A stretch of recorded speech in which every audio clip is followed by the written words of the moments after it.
한국노총이 대통령 직속 경제사회노동위원회 탈퇴 여부를 고심하고 있습니다. 한 노총은 오는 7일 광양에서 탈퇴 여부를 토론할 계획입니다. 감사원 공익감사 결과 순천만 자벌도의 관리감독 부실 정황이 확인됐습니다. 순천시는 위탁운영사에 사업비 1억 1천여만 원을 과다 지급했습니다. 지난 주말 전남에서 사건 사고가 잇따랐습니다.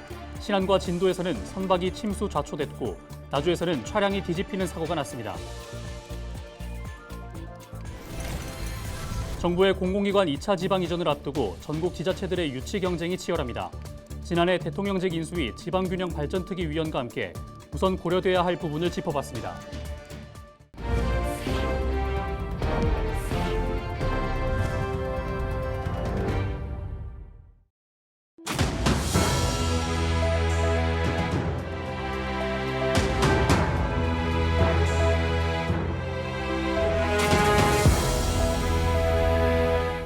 시청자 여러분 안녕하십니까? 헬로티비 전남뉴스입니다. 포스코 광양제철수와 막루 농성 과정에서 유혈 진압된 한국노총 간부에게 법원이 구속영장을 발부한 가운데 한국노총이 대통령 직속 경제사회노동위원회 탈퇴 여부를 고심하고 있습니다. 한국노총은 오는 7일 유혈 진압 사태에 대해 경찰에 항의하는 차원에서 광양 지역 지부에서 긴급 중앙집행위원회를 열 예정이며 경사노위에 계속해서 참여할지 여부를 토론할 계획이라고 밝혔습니다. 한 노총은 오는 8일 용산 대통령실 앞에서 기자회견을 열고 경사노위 탈퇴 여부를 발표할 것으로 예상됩니다. 최근 감사원의 공익감사 결과 순천만 자벌도의 관리감독 부실 정황이 확인됐습니다. 자벌도 위탁운영사가 관리비를 과다하게 책정해 제출했고 순천시는 추가적인 확인 없이 적자를 보전해 준 건데요. 노조는 시민의 혈세를 즉시 환수하고 계약을 해제해야 한다며 목소리를 높였습니다. 보도에 서경 기자입니다. 노조가 감사원의 요청에 추진된 순천만 자벌드 공익감사. 5개월에 걸친 감사 결과 순천만 자벌드의 부적절한 운영과 순천시의 관리감독 부실 정황이 확인됐습니다. 감사원은 2021년 최종 정산보고서의 매출과 부가세 과세표준 신고 금액을 비교할 때 2,400만 원의 차이가 발생하는 것을 포함해 위탁사업비 1억 1천여만 원이 과다 지급됐다고 짚어냈습니다. 또한 자벌드 운영사가 순천시 조례 규정대로 장애인이나 기초생활수급자의 이용료를 감면하지 않았다고 판단했습니다.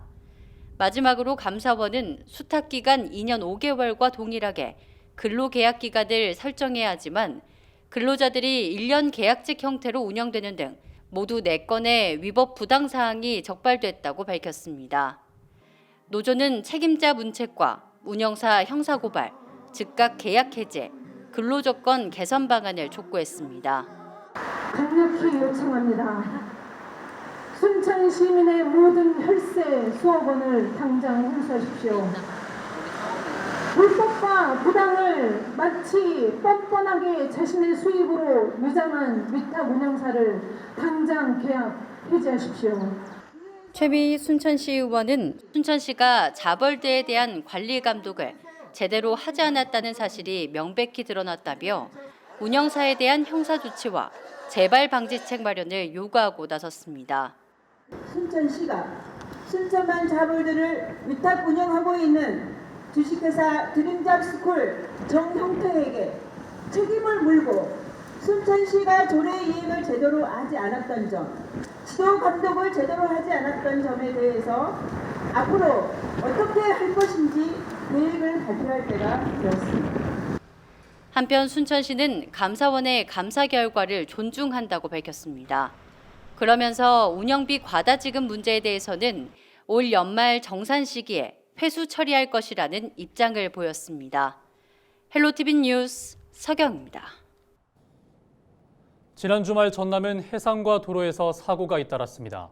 신안과 진도에서는 선박이 침수되거나 좌초됐고 나주에서는 차량이 뒤집히는 사고가 났습니다. 주말에 발생한 사건 사고를 고정민 기자가 정리했습니다. 어선한 척이 기울어진 채 암초에 걸려 있습니다. 지난 3일 새벽 1시 50분쯤 진도 서망항 죽도 인근 해상에서 어획물 운반선이 좌초된 겁니다. 당시 38톤급 선박엔 승선원 2명이 타고 있었습니다. 해경은 현장에 출동해 이들의 안전을 확보한 뒤 사고 원인을 조사하고 있습니다. 해경이 기울어진 어선을 향해 다가갑니다. 4일 오후 5시 40분쯤 신안군 천사대교 인근 해상에서 어선이 침수 피해를 입은 겁니다. 9톤급 어선에 타고 있던 선원들은 모두 5명. 해경은 선원들을 모두 구조하고 선박을 수심이 얕은 곳으로 옮겨 사고 경위를 파악하고 있습니다. 승용차 한 대가 뒤집혀 있습니다. 4일 새벽 3시쯤 나주 삼포면의 한 도로에서 승용차가 도로 분리대를 들이받은 뒤 농로로 추락한 겁니다. 이 사고로 운전자 26살 A씨와 동승자 등 3명이 크게 다쳐 병원으로 이송됐습니다. 3일 아침 7시 반쯤 한평에선 SUV 차량과 마을버스가 충돌해 3명이 다쳤습니다. 화재도 잇따랐습니다. 3일 낮 5시 20분쯤 해남에선 주택에서 불이나 7천만 원어치의 재산 피해가 났습니다. 이튿날 오전 11시쯤 나주에서도 화재가 발생해 비닐하우스 3동이 피해를 입었습니다. 소방당국은 담배꽁초 때문에 불이 옮겨 붙은 것으로 보고 정확한 화재 원인을 조사하고 있습니다. 헬로티비 뉴스 고정민입니다. 목포경찰이 필로폰을 소지하고 있던 20대 마약 판매책을 붙잡아 조사하고 있습니다. 목포경찰은 지난달 29일 20대 A씨가 마약을 판매하고 있다는 첩보를 입수한 뒤 판매자에게 접근해 필로폰 20g을 소지한 사실을 확인하고 현장에서 검거했다고 밝혔습니다. 필로폰 20g은 660명이 한 번에 투약할 수 있는 양으로 알려졌습니다.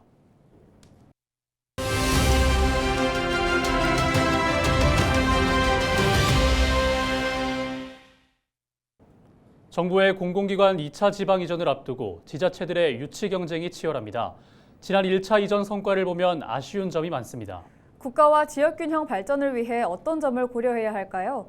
지난해 대통령직 인수위 지방균형발전특위 위원이었던 이기우 인하대 법학전문대학원 명예교수의 이야기를 들어봤습니다.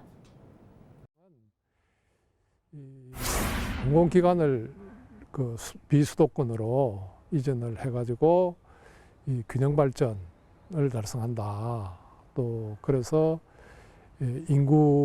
지방의 인구 유출을 막을 뿐만 아니라 오히려 수도권의 인구를 지방으로 분산시키는, 전체적으로 보면 그 인구 분산이라든가 이런 데는 뭐 어느 정도 성과가 있었다. 문제는 2018년부터는 이전하는 인구보다 다시 수도권으로 올라오는 인구가 훨씬 많아지게 되었다는 거죠. 그래서 이게 인구를 분산시키려는 그것이 그 목적이 달성되었느냐, 뭐 여기는 굉장히 좀 깊이 생각해 봐야 될 것이 있고요. 다만 이제 또 긍정적으로 평가되는 건 이런 겁니다. 그 지역 인재들이 그 한 34% 정도 2021년의 경우, 재작년이죠.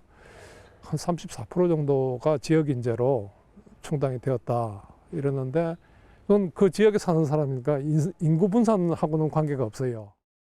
전면 이 대도시로부터 멀리 떨어진 이러한 지역은 그 기대했던 효과가 낮게 나오는 걸로 뭐 이렇게 이제 평가가 돼요. 그 지역의 인프라라든가 또 지역의 특성이라든가 이런 게 안 맞는 지역도 많이 나오고, 또 이 지역 경쟁력도 중요하지만 또 국가 전체의 경쟁력 이런 것도 중요한데, 그것이 그 국가 전체적으로 봤을 때 그 효율성의 면이나 뭐 이런 면에서 이제 떨어지는, 오히려 그 퇴보하는 이제 뭐 그런 경우도 나오고, 또 그것이 지금 또 다른 하나의 그 효율성도 중요하지만 그 균형 발전이라는 이런 면에서 뚜렷한 효과를 가져왔냐 하면 그걸 뭐 그렇게 기대했던 만큼 효과는 못 가져왔거든요. 그렇다면 2차 기관 이전을 할 때는 그런 점을 충분히 평가해서 그 신중하게 그 입지를 결정해야 되는 것이 아닌가. 그리고 어떤 기관을 이전할 것이냐 하는 것도 그 2013년부터 이제 본격적으로 이전할 때처럼 무조건 가라 뭐 이런 것보다는 그 관계기관하고 협의를 통해서 또 그걸 유치하는 지방에서도 우리는 이런 조건을 제시하겠다. 그러면 여기 오면 이런 것이 좋다 하는 그런 근무 환경이라든지 입지 그 여건이라든지 뭐 이런 것을 함께 협의를 해서 그렇게 결정해야 될 사항이 아닌가 이렇게 봅니다. 가능하면 수도에 버금가는 그러니까 이제 인구 이전이나 기업의 입지로 보면 그게 생활 환경이라든가 그러니까 예를 들어서 뭐 그 공무원들의 경우 또는 기업들의 임직원의 경우 이런 경우 이제 그 지역을 이전을 하려면 그 지역에 기본적으로 교육, 의료, 문화적인 그런 환경이 조성이 돼야죠. 그게 대부분 그런 여건이 이제 갖추어진 게 대도시 주변이죠. 지역에 있는. 그렇다면 그 지역의 중심지로 이전하는 것이 오히려 그 인구 분산 효과라든지 일자리 창출 이런 쪽에 더 효과적이지 않을까.